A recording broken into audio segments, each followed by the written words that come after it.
are you today? Welcome back to my channel. How are you today? I hope you're having a wonderful day. I am here to answer some of your questions. Me and Dr. Phil are here to, clarify some things for you, to answer some of your most creative questions. And let's just get right into this. I asked you guys on Instagram, as usual, to send me over some questions, some burning questions that you have about me, and we're just basically gonna go through them. I'm gonna try and get through as many as possible.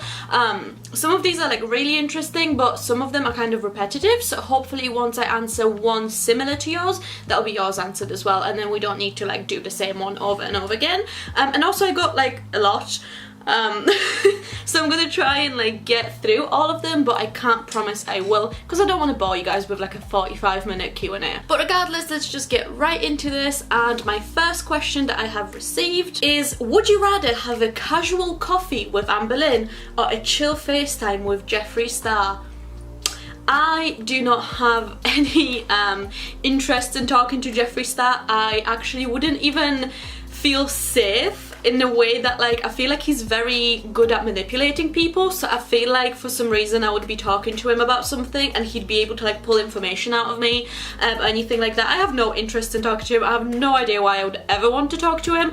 So 100% a chill coffee with Amber Lynn, and I feel like it's nice to have a moment like that with someone who you don't necessarily agree with, so that you can probably have an opportunity to discuss your different points of view and to get anything cleared up. And I think a discussion like that would be extremely productive, but we've said before that she's not interested in having discussions with people who react to her content, so I don't see that happening like ever in any universe. The next question I have is, do you ever think about leaving YouTube? Absolutely. I don't think about it in a way that like I debate it every day, but YouTube is not something that will be permanent for me. YouTube is something that I picked up as a hobby and didn't expect it at all to go the way it has. It was incredibly surprising to me.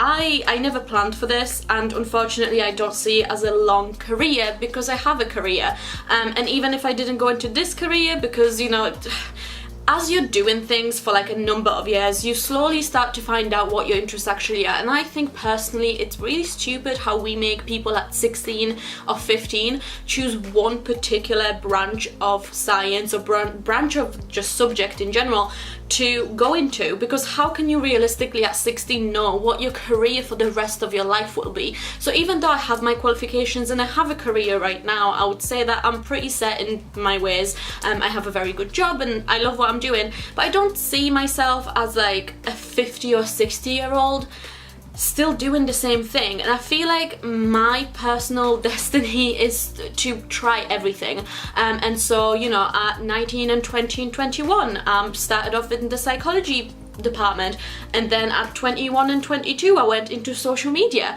I'm continuing to do social media, and then I want to open my own business, and then I want to maybe travel the world and do different things. And I don't think that I'm gonna have one particular career throughout my life, but I know that the big plan right now probably isn't YouTube. I'm definitely not going to be someone like Shane Dawson, who's like, in the 30s, or like Jeffree Star, who's like 35, or even Trisha Paytas, who's still heavily involved in, social media. I don't think that would be me, but who knows, maybe it is. But to answer your question, for now, yeah, I think YouTube will definitely have like an end. Maybe not completely finished, but probably like less active than what I am now. Are you an introvert or an extrovert? I would say I'm an extrovert. I feel like it's not necessarily in the way that like I like attention. I don't like attention from strangers, and I like to seek out I like to put attention on other people in a social setting. So like I'll initiate the conversation to find out more about people, but I'm definitely like interested in talking to people. I'm definitely outgoing. The fact that I even like sit in front of a camera and I'm not like bothered about it, or I feel like that's like a hint, but I would definitely say I'm an extrovert. What is the biggest advice that you could give to your younger self?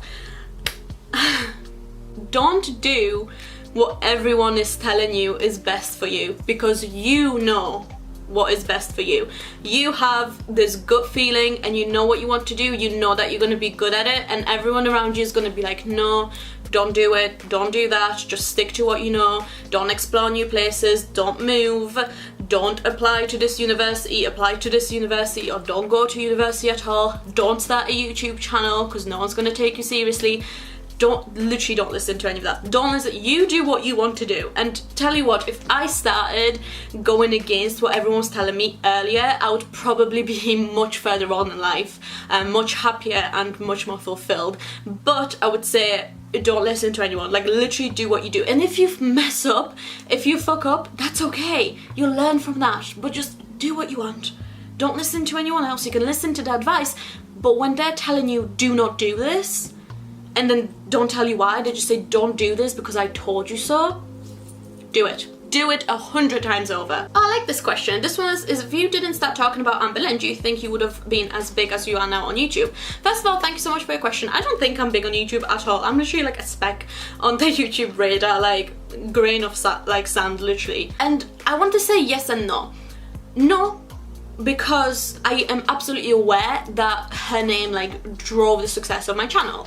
No denying that. Like, that's the same with any reaction channel, any drama channel, anything like that. We talk about other people, we give our opinions on other people.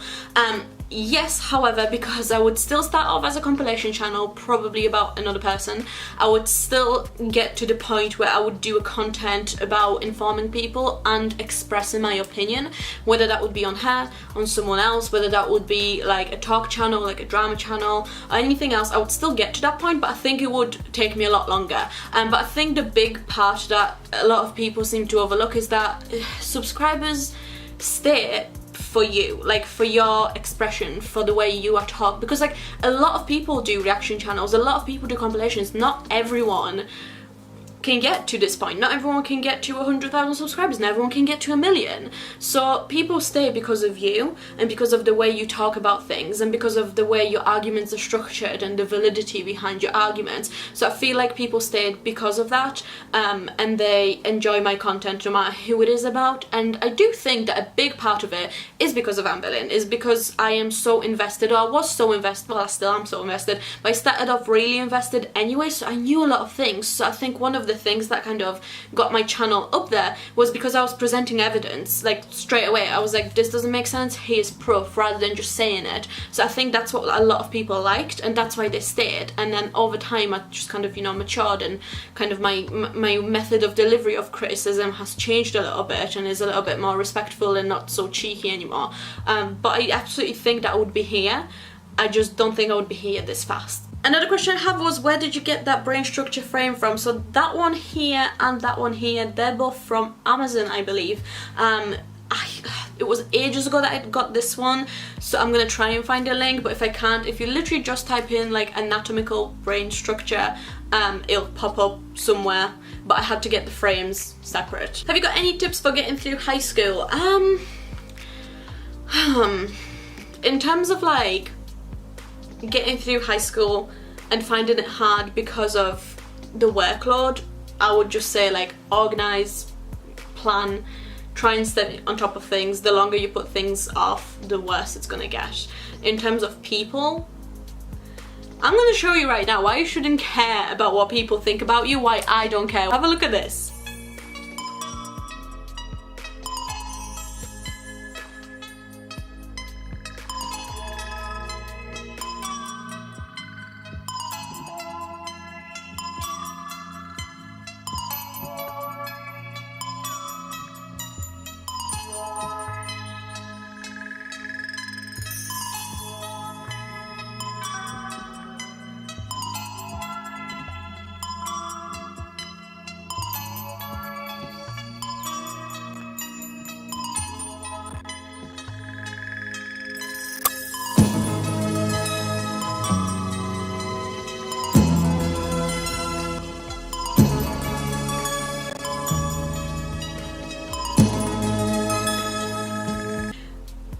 Why would you care?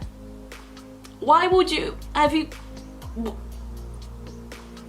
Fuck him. Are you invited to Amber and Becky's wedding? Girl, I hope so.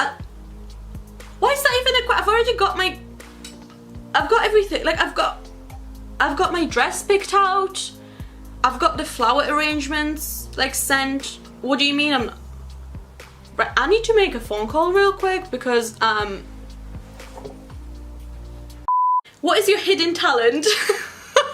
I don't know if this is a talent, but I can move my ears. And, like, I'm gonna show you in a minute, but I thought everyone could move their ears, and then I can't remember if it was Owen or someone else that was like, how do you do that? And I was like, what do you mean? Like, because I wear glasses, and what I do is I pull my glasses up on my nose with my ears. So I like flex my ears to move them back, and then my glasses will go up. And then they were like, how are you doing that? And I was like, oh, just move my ears. And he was like, you would do what? And I was like, move your ears. Like, you know, you just move your ears. And he was like, I've never heard of that. I can't do the nose thing where you like flare your nostrils. I can't do that, but I can move my ears. Watch. So yeah, I'm not sure if that's a talent. It's definitely a party trick, and it definitely has some, you know, applicable uses with moving my glasses. So there you go. That's about the most interesting that I get. When did you know that Owen was the one? There wasn't like a singular like moment in time, but I thought we were really like a really good fit. So when we first started meeting each other, we kind of sat down, or like I sat him down, and I was like, look, this is what I want. Like, this is what my goals in life are for the next few years. And you know, like, obviously there's this attraction, we like each other, we would like to continue seeing each other, but this is how I feel about children, how I feel about settling down, how I feel like this is like my goals essentially. And then he was like, yeah, that's absolutely fine. I am up for this, like I am up for all of this, like you know, my goals meet your goals, like they're exactly the same. So I was like, okay, nice. And then we started seeing each other, and I think, I'm not gonna lie, I was a little bit damaged from my last relationship. It was the only long-term relationship I ever had, and I thought he was the one, and turns out he thought I was the one, and so were 6 other girls. And I laugh about it now, but it was really traumatizing personally. But I feel like humor is just kind of the way that I cope with things. But I think once I stopped constantly worrying about him leaving, and constantly, you know, saying things like, oh my god, I'm so sorry about whatever, I'm so sorry about whatever, or like, and constantly just being so oversensitive to everything because of my last relationship, when I stopped when he was like, it's fine, like you don't need to like step on eggshells around me.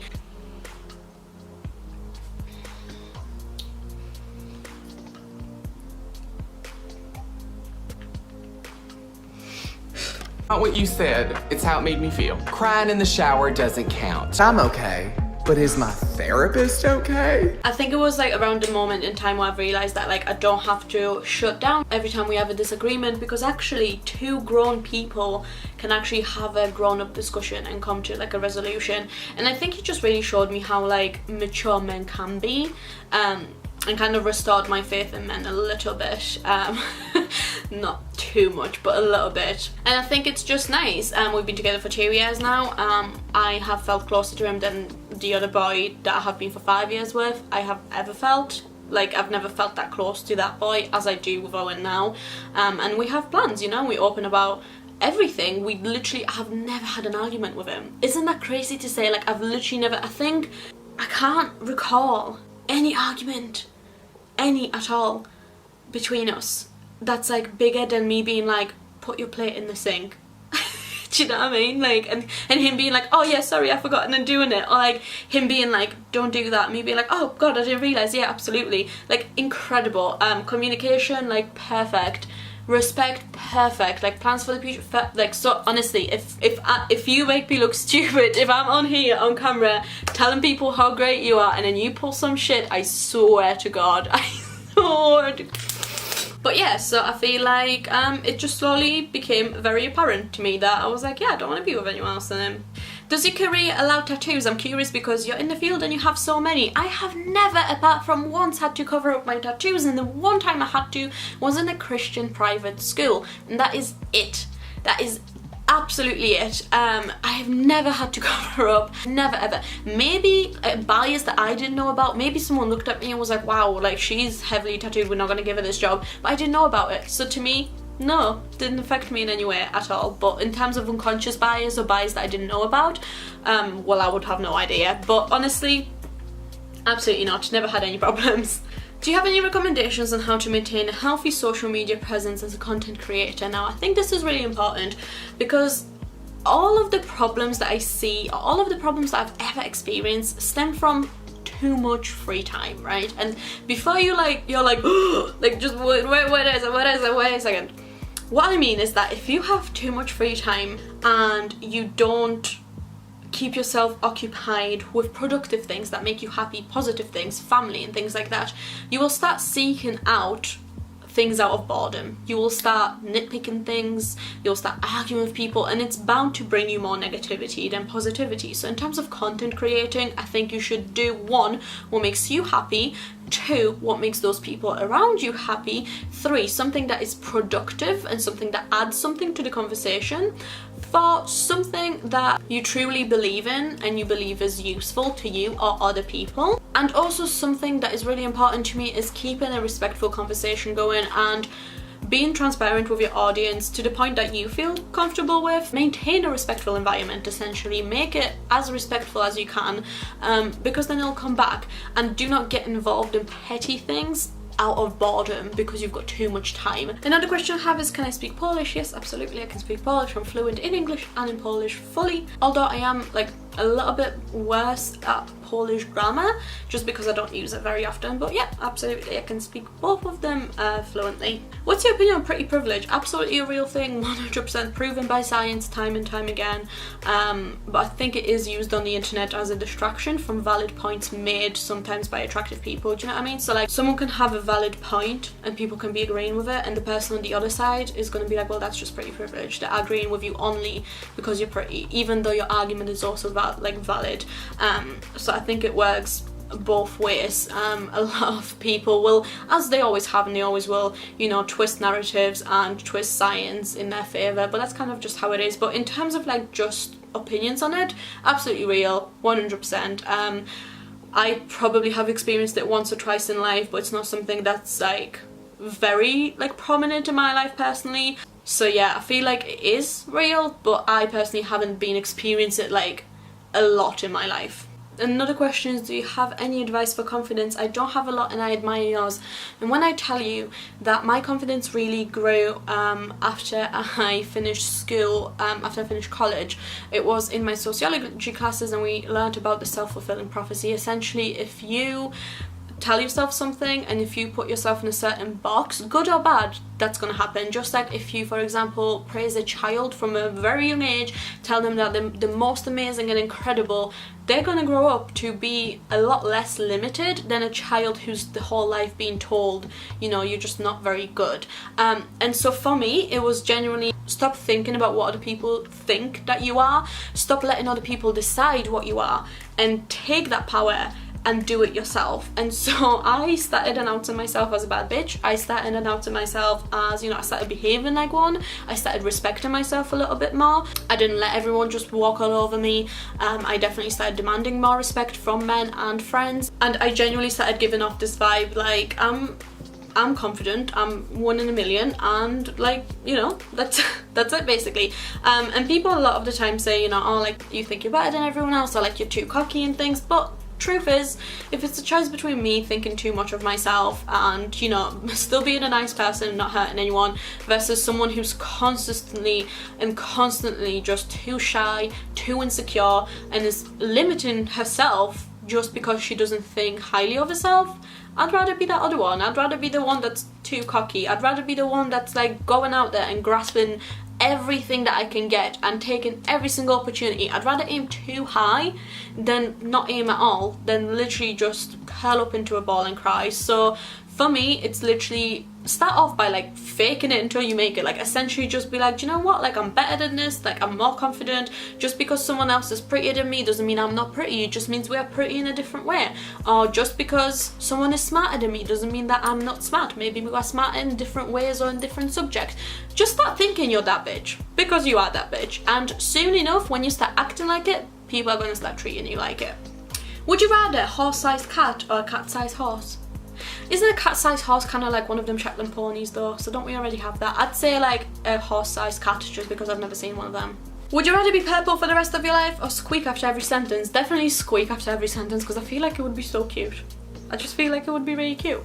Will you tell us about your teeth germs or make a separate video? I honestly, I don't even need to make like a separate video. This is my tooth germs.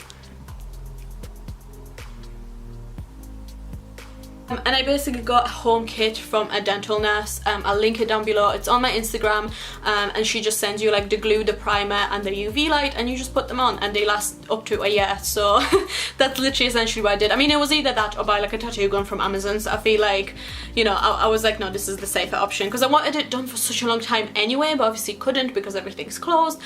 So when I saw that she was doing home kits, I was like, oh my god, I have to have one, and that's what I got. So yeah, it's basically I just popped them on my teeth and now they're stuck and they won't come off. Next question I got is, can I be your friend? Absolutely. You're already my friend. All of you are my friends. I'm so happy that I've got like this platform to talk to you guys. And with that said, I'm gonna finish it here because this video is gonna be so long. I am so sorry. But I hope you enjoyed. I hope you're having a beautiful day, and talk to me on Instagram and on my Twitter, and you can also follow me on TikTok because apparently that's what I do now. And I hope you're having a beautiful day. Stay hydrated, take your medicine. I'm literally talking to you. Look, you looking at me being like, who is she talking to me? I'm talking to you. Take your medicine, eat your fruit, and I'll see you in my next one. Bye.